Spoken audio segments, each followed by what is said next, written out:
बरेली की तरफ रुख करें तो यहाँ मुस्लिम समुदाय के लोगों ने खुद ही मस्जिद के अवैध हिस्से को तोड़ना शुरू कर दिया। जी हाँ, 100 വർഷം പഴക്കമുള്ള ബറേലിയിലുള്ള ഒരു പള്ളി, യു.പിയിലാണ് സംഭവം, സ്വയം അവിടുത്തെ വിശ്വാസികൾ പൊളിച്ചു നീക്കി എന്നുള്ളതാണ്.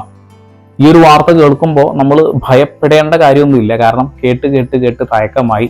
നമ്മുടെ നാട്ടിലൊക്കെ ഒരു നാഷണൽ ഹൈവേ വരികയാണെങ്കിലോ അല്ലെങ്കിൽ ഒരു റോഡിന്റെ പണി നടക്കുകയാണെങ്കിലോ ആരാധനാലയങ്ങൾ ആ ഒരു വഴിയിലുണ്ട് എങ്കിൽ നമ്മൾ പരമാവധി അതിന് റെസ്പെക്ട് കൊടുക്കും. അതിന് ഏത് മതത്തിൻ്റെതാണെങ്കിലും നമ്മളിപ്പോൾ അതിനെ തകർക്കരുതെന്നൊരു ആഗ്രഹം കൊണ്ട് തന്നെ ചിലപ്പോൾ അതിന് ചുറ്റി വളഞ്ഞിട്ടൊക്കെ പോകും. ഇപ്പൊ അതിന് ഉദാഹരണമായിട്ട് ഒരു പാലമരമോ അല്ലെങ്കിൽ ഒരു ആൽമരമോ ഇവിടെ ഉള്ളതായിട്ട് ഒരു സുഹൃത്ത് പറഞ്ഞു കേട്ടു. റോഡ് പണിയിട്ട സമയത്ത് അങ്ങനെ ഒരു സംഭവം ഉള്ളത് കൊണ്ട് അതിന് ചുറ്റി വളഞ്ഞ് വിട്ടു. മറ്റുള്ള മതങ്ങളെ സംരക്ഷിക്കുക, മതങ്ങളെ അവഹേളിക്കാതിരിക്കുക എന്നുള്ളൊരു കാര്യം നമ്മുടെ സംസ്ഥാനം ചെയ്യും. പക്ഷെ യു.പിയിൽ അങ്ങനെയൊന്നുമല്ല. യു.പിയിൽ ഇപ്പോൾ കണ്ടുവരുന്ന ഒരു കാര്യം എന്ന് വെച്ചിട്ടുണ്ടെങ്കിൽ പള്ളികളുടെ നേരെയാണ് അതിക്രമങ്ങൾ വന്നുകൊണ്ടിരിക്കുന്നത്. അതായത് റോഡ് പണി നടക്കുന്നു, അതുകൊണ്ട് 100 വർഷമോ 200 വർഷമോ പഴക്കമുള്ള പള്ളിയാണെന്നും നോക്കൊന്നുമില്ല, പൊളിച്ചങ്ങ് നീക്കും എന്നുള്ളതാണ്. ഓക്കെ, അപ്പൊ ഈ വാർത്തയുടെ ചെറിയ കഷ്ണം കേൾക്കുക, അതിനുശേഷം ഞാൻ വായിച്ച് കേൾപ്പിച്ച കുറച്ച് കാര്യങ്ങളുണ്ട്. और अवैध निर्माण हटाने का आदेश दिया। प्रशासन का नोटिस मिलने के बाद मुस्लिम समुदाय के लोगों ने खुद ही मस्जिद के अवैध हिस्से को तोड़ना शुरू कर दिया। यानी मस्जिद का जो हिस्सा सरकारी तालाब के ऊपर बनवाया गया था, उस पर मस्जिद कमेटी ने ही हथौड़ा चलवा दिया। लगभग 100 साल पुरानी मस्जिद है। थोड़ा सा वजू खाना, उसके छज्जा निकाल के वजू खाना बनाया था। 100 വർഷം പഴക്കമുള്ള പള്ളിയാണ്. പള്ളി കമ്മിറ്റി തന്നെ ഇത് പൊളിച്ചു നീക്കണമെങ്കിൽ അതിന്റെ പിന്നിൽ എന്താ കാര്യം വെച്ചാൽ ഒരു ഭയമുണ്ട് എന്നുള്ളതാണ്. യു.പി സർക്കാർ എന്ത് ചെയ്യുക, ബുൾഡോസറേറ്റ് വന്നിട്ട് പൊളിക്കേണ്ട സ്ഥലത്തിന്റെ അപ്പുറത്തേക്ക് ചിലപ്പോൾ കയറി പൊളിച്ചെന്ന് വരും.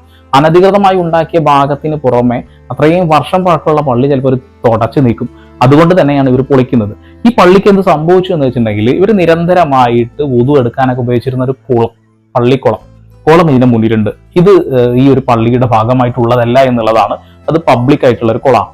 ആ ഒരു കുളത്തിൽ നിന്നാണ് ഇവർ വെള്ളം ഉപയോഗിച്ചിരുന്നത്. പക്ഷെ പള്ളിയുടെ ഭിത്തികളിൽ ചെറിയ രീതിയിലുള്ള ഒരു ബലക്കുറവ് കണ്ടപ്പോൾ ഇവരെന്ത് ചെയ്തിട്ടുണ്ടെങ്കിൽ ആ കുളത്തിന്റെ സൈഡുകളിലായിട്ട് ഇങ്ങനെ തൂണ് വെച്ച് കുളത്തിന്റെ ഒരു ഭാഗം കുറച്ച് മൂടി, പൂർണ്ണമായിട്ട് അല്ലെങ്കിൽ ഒരു സൈഡ് മൂടിയിട്ട് ഇവര് ഒരു മേൽക്കൂര ഉണ്ടാക്കി ആ പള്ളിക്ക് സംരക്ഷണം ഒരുക്കാൻ വേണ്ടിയിട്ടാണ്. 100 വർഷം പഴക്കമുള്ള ഒരു പള്ളിയല്ലേ, സംരക്ഷിക്കണ്ടേ. പക്ഷെ അത് ആ ഒരു സർക്കാരിന് ഇഷ്ടപ്പെട്ടില്ല. പള്ളി തകർന്നാലും കുഴപ്പമൊന്നുമില്ല, അനധികൃതമായിട്ട് നിങ്ങൾ ഒന്നും ചെയ്യണ്ട എന്ന് പറയുന്നത്. ഇതിനെ ന്യായീകരിക്കുന്ന ആളുകൾ നമ്മുടെ നാട്ടിലുണ്ടാവും കേട്ടോ. അതായത് അവിടെ നടക്കുന്ന ഒരു കാര്യത്തിനെ എപ്പോഴും ഇവിടെ ന്യായീകരിക്കും. അവിടെയുള്ള ആളുകൾക്ക് ഉണ്ടായ വിഷമത്തെ കുറിച്ചൊന്നും ചിന്തിക്കുക പോലുമില്ല. അവരുടെ വിശ്വാസം പ്രകാരം അവർ നമസ്കരിച്ച് വരുന്ന ഒരു പള്ളി തകരരുത് എന്ന് ആഗ്രഹിച്ച് ചെയ്തതാണ്. നമ്മുടെ നാട്ടിൽ അങ്ങനെ എന്തെങ്കിലും സംഭവിച്ചിട്ടുണ്ടെങ്കിൽ നമ്മളൊരു മനസ്സാക്ഷി ഒന്നുള്ളൊരു സാധനം ഉണ്ട്, പിന്നെ മതേതരത്വം നമുക്കുണ്ട്. അതുകൊണ്ട് തന്നെ നമ്മൾ അതവിടെ കണ്ണുപൂട്ടി അത് നിൽക്കട്ടെ എന്ന് ചിന്തിക്കുന്ന ആളുകൾ അത്ര വർഷം പഴക്കമുള്ളത് കൊണ്ടാണ്. ഓക്കെ, എന്താ ന്യൂസ് എന്ന് വെച്ചിട്ടുണ്ടെങ്കിൽ ബറേലി പൊതുകുളത്തിന്റെ ഭൂമിയിൽ നിർമ്മിച്ച മുസ്ലിം പള്ളിയുടെ ഒരു ഭാഗം പൊളിച്ചു നീക്കി സമുദായാംഗങ്ങൾ. മിർഗഞ്ചിലെ ടിൽമാസ് ഗ്രാമത്തിലാണ് സംഭവം. ചട്ടങ്ങൾ ലംഘിച്ചാണ് നിർമ്മാണം എന്ന് അന്വേഷണത്തിൽ തെളിഞ്ഞതിന് പിന്നാലെയാണ് പള്ളിയുടെ ഭാഗം പൊളിച്ചു കളഞ്ഞത്. സബ് ഡിവിഷണൽ മജിസ്ട്രേറ്റ് തൃപ്തി ഗുപ്തയും സംഘവും ഉൾപ്പെടെയുള്ള അധികാരികൾ നടത്തിയ അന്വേഷണത്തിൽ പള്ളിയോട് ചേർന്നുള്ള തൂണുകളും ലിൻഡലുകളും സ്ഥാപിച്ചത് ചട്ടങ്ങൾ ലംഘിച്ചാണ് എന്ന് കണ്ടെത്തുകയായിരുന്നു. റവന്യൂ സംഘത്തിന്റെ പരിശോധനയിൽ കുളം ഭൂമിയിലാണ് നിർമ്മാണം നടന്നതെന്നും ചട്ടലംഘനം ഉണ്ടായതായും കണ്ടെത്തി. ഓക്കെ, അത് കൃത്യമായിട്ട് പള്ളി കമ്മിറ്റി അംഗീകരിക്കുന്നു, അവരത് പൊളിച്ചു മാറ്റി. അല്ലെങ്കിൽ എന്ത് സംഭവിക്കും, പള്ളി തന്നെ തുടച്ചു നീക്കും എന്നുള്ളതാണ്.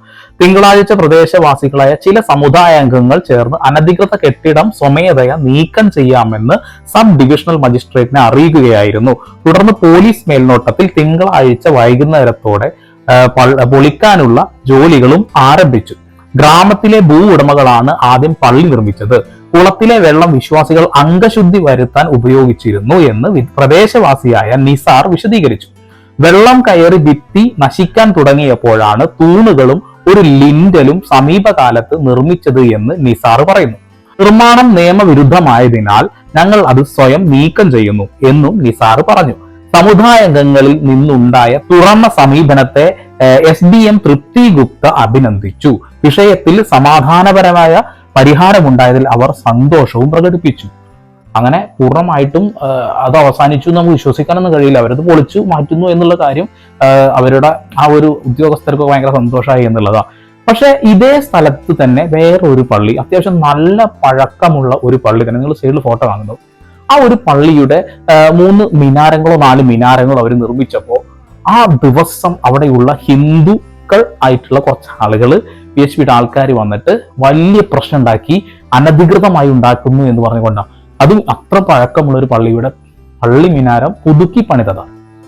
അതിനെ വളരെ ശക്തമായിട്ട് 3 മാസം മുമ്പാണ് സംഭവിച്ചിട്ടുള്ളത്.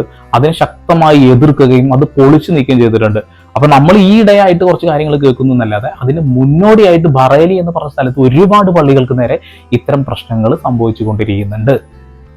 UP ഒരു പ്രത്യേകത ഉണ്ട്. അതെന്താന്ന് വെച്ചിട്ടുണ്ടെങ്കിൽ ഇവരിപ്പോ ഒരു കൺസ്ട്രക്ഷൻ നടക്കുകയാണെന്നുണ്ടെങ്കിൽ പള്ളികൾക്ക് നേരെയാണ് കൂടുതലായിട്ട് ഇവർ അക്രമങ്ങൾ അഴിച്ചുവിടുന്നത് നമ്മൾ കണ്ടിട്ടുള്ളത്. ഒരു സംസ്ഥാനത്ത് അനധികൃതമായി എന്ത് സംഭവങ്ങളും സംഭവിക്കുമ്പോൾ പഞ്ചായത്തിന്റെ അടിസ്ഥാനത്തിലാണല്ലോ ഓരോ കാര്യങ്ങളും നോക്കുക. ഒരു ബിൽഡിംഗ് ഉണ്ടാവുമ്പോൾ അത് ഉണ്ടാവുമ്പോൾ തന്നെ പഞ്ചായത്തിൽ ഇടപെടൽ നടത്തിക്കൊണ്ട് ഈ ഭൂമി ഗവൺമെന്റിന്റെ ഭൂമിയാണ്, അവിടെ ഉണ്ടാക്കരുത് എന്ന് ഒരു തടസ്സം വെക്കാം. പക്ഷെ അവരത് ചെയ്യില്ല. ഇനി പുരാതനമായിട്ടുള്ള ഇത്തരം കെട്ടിട സമുച്ചയങ്ങളൊക്കെ ഇവർ തകർക്കുമ്പോൾ അതിന്റെ പിന്നിൽ രാഷ്ട്രീയം തന്നെയാണ്. ഇവിടെ മതരാജ്യം എന്നുള്ള ലക്ഷ്യം നിലനിൽക്കുന്നത് കൊണ്ട് തന്നെ മുസ്ലിം വിരോധം അവരുടെ തലയിൽ ഉള്ളത് കൊണ്ട് തന്നെ അവരെന്ത് ചെയ്യും? നിരന്തരമായിട്ട് ഓരോ രീതിയിൽ തന്നെ ഇത് പ്രവർത്തിച്ചുകൊണ്ടിരിക്കും എന്നുള്ളതാണ്. ഏറ്റവും കൂടുതൽ പള്ളികൾ ഇപ്പൊ നശിപ്പിക്കപ്പെട്ടിട്ടുള്ളത് UP എന്ന് പറയുന്ന ഒരു സംസ്ഥാനത്താണ്. അതായത് യോഗിയുടെ നാട്ടില്. യോഗി എന്ന പേരൊന്നും അദ്ദേഹത്തിന് യാതൊരു തരത്തിലും യോജിക്കുന്ന പോലുമില്ല. ഹിറ്റ്ലർ എന്നല്ലാതെ വേറൊന്നും പറയാൻ കഴിയില്ല. ചില ആളുകൾ എൻ്റെ വീഡിയോന്റെ അടിയിൽ വരുന്ന ഒരു കമന്റ് ആണ്. ആ കമന്റിൽ നിനക്കൊക്കെ വല്ല പണിയെടുത്ത് ജീവിച്ചുകൂടെ എന്നുള്ളതാണ് ആളുകളുടെ ചോദ്യം. ആ ചോദിക്കുന്ന ആളുകളോട് നിങ്ങൾ കൃത്യമായി സത്യസന്ധമായിട്ട് വിത്ത് എവിഡൻസുമായിട്ട് ഒരു വീഡിയോ ചെയ്യാൻ ശ്രമിക്കുക. നിങ്ങൾ ഒരു കൂലിപ്പണിക്ക് പോകുമ്പോൾ എത്ര എഫേർട്ട് എടുക്കുന്നുണ്ടോ ആ എഫേർട്ടിനേക്കാൾ കൂടുതലായി നിങ്ങൾക്ക് അനുഭവപ്പെട്ടെന്ന് വരാം. ഇപ്പൊ നിരന്തരമായി ചെയ്യുന്ന വീഡിയോസിന് അത്ര എഫേർട്ട് എടുക്കുന്നുണ്ട്. ഓരോ വീഡിയോസും കൃത്യമായി സത്യസന്ധമായിട്ട് എവിഡൻസ് കളക്ട് ചെയ്തിട്ടാണ് ചെയ്തുകൊണ്ടിരിക്കുന്നത്.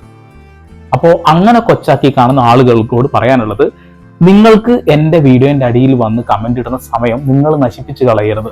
കാരണം ഞാൻ നിങ്ങൾക്ക് വേണ്ടിയല്ല വീഡിയോ ചെയ്യുന്നത്. എൻ്റെ വീഡിയോ കാണാൻ ഒരു കൂട്ടം ആളുകളുണ്ട്. അവർക്ക് വേണ്ടി തന്നെയാണ് വീഡിയോ ചെയ്തുകൊണ്ടിരിക്കുന്നത്. നാളെ കേരളത്തിൽ ഇങ്ങനെയൊന്നും സംഭവിക്കരുത്. അവിടെ ആരാണോ പ്രശ്നങ്ങൾ ഉണ്ടാക്കുന്നത് അവരെ തുറന്നു കാണിക്കുക. ഏത് മതത്തിനെതിരെ സംസാരിക്കുന്ന ആളുകളാണെങ്കിൽ പോലും ആ ഒരു സത്യസന്ധമായ രീതിയിലാണ് അവർ പ്രതികരിക്കുന്നത് എങ്കിൽ അവരുടെ കൂടെ നിൽക്കും. എന്നാൽ സപ്പോർട്ട് ചെയ്യുന്ന ആളുകളുടെ കൂടെ അത് സത്യസന്ധമാണോ, ആ ഒരു മതം അതിന് അർഹതപ്പെട്ടതാണെന്ന് എനിക്ക് തോന്നിയാൽ ഞാൻ അവരെ കൂടെ നിൽക്കും. അത്രയേ ഉള്ളൂ. ഇപ്പൊ എന്നെ സുഡാപ്പിയാക്കുന്ന ആളുകളോട് എനിക്ക് പറയാനുള്ളത്, എൻ്റെ പേര് സന്ദീപ് എടപ്പാൾ, സഖാവ് സന്ദീപ് എന്നാണ് എൻ്റെ പേര്. അതാദ്യം മനസ്സിലാക്കുക. ഞാൻ ആ രാഷ്ട്രീയ പാർട്ടി വിട്ടു പോയിട്ടുണ്ടെങ്കിൽ പോലും എന്നെ എല്ലാവരും സഖാവ എന്ന് തന്നെയാണ് വിളിക്കുന്നത്. അതിൻ്റെ അപ്പുറത്തേക്ക് എല്ലാ മതങ്ങളെയും എല്ലാ ജാതിയിലുള്ള ആളുകളെയും മനുഷ്യരായി കാണുക, മാനവികതയുടെ കാവൽക്കാരനായി തുടരുക എന്നുള്ളത് എൻ്റെ പ്രസ്ഥാനം എന്നെ പഠിപ്പിച്ചത്. അത് ഞാൻ അതേപോലെ തന്നെ ചേർക്കുന്നു. പല ആളുകളും ഈ നിരീശ്വരവാദികളാണ്, കമ്മ്യൂണിസ്റ്റുകാരെന്നൊക്കെ പറയുന്നുണ്ട്. ഉള്ളവരുണ്ടാകാം, ഞാൻ അതിൽപ്പെട്ടതല്ല. എൻ്റെ കൂടെയുള്ള മനുഷ്യന്മാരെയാണ് ഞാൻ കാണുന്നത്. ആ മനുഷ്യന്മാരുടെ മതം ഞാൻ കാണുന്നില്ല, നിറം ഞാൻ കാണുന്നില്ല, ഒന്നും കാണുന്നില്ല. മനുഷ്യരായി മാത്രം തന്നെ കാണുന്നുള്ളൂ. ഞാൻ കൃത്യമായിട്ട് ബ്ലഡ് ഡൊണേഷനും കാര്യങ്ങളൊക്കെ ചെയ്യുന്ന ഒരു മനുഷ്യനാണ് ഞാൻ.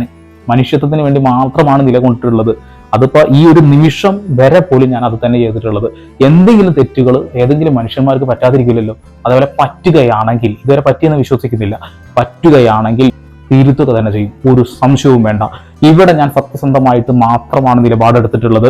ഇവിടെ ഞാൻ കൊണ്ടുവരുന്ന ഓരോ വീഡിയോക്കും കൃത്യമായിട്ട് എവിഡൻസ് കൊണ്ടുവരാറുണ്ട്. ചാനൽ ഇഷ്ടപ്പെടുന്നുണ്ടെങ്കിൽ സബ്സ്ക്രൈബ് ചെയ്യുക, ബെല്ലൈക്കൻ വിളിക്കുക. വീണ്ടും പുതിയ വാർത്താവിശേഷങ്ങളുമായി ഞാൻ വരും. അതിലേക്ക് സന്ദീപ് എടപ്പാൾ സൈനിങ് ഓഫ്.